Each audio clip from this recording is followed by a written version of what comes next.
Ассалаумағалейкум қазақ елі. Мырамыр асуына келдік. Күн батысы осындай.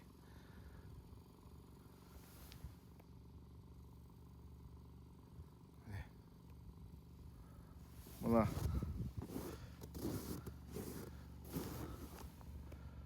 Марқакөл ауылы міне. Мырамыр асуы міне. Ар жағында өзі бір Өскемен үстінде газ сияқты ғой, мынаны қарасан. Қалай табиғат, керемет па, ағайын? Міне, Мырамыр асуы. Мына жақта ай, мына жақта күн. Ана Нұрлан Өнербаев айтып еді ғой. Ай мен күнді жақсы ғой, бірін-бірі көрмеген.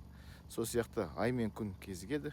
Ертең күні айыңызда болса, күніңізде болса, бір күні кезігіп, екі ортада быт-шыт болып қалмаңыздар. Не, күн, не, ай, бірін-бірімен кезігеді.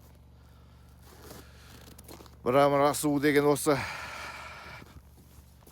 Ар жағы Қытай. Мынау Марқакөл ауылы. Күн кетті, қош бол. Сағат неше болды? Кешкі 4:33.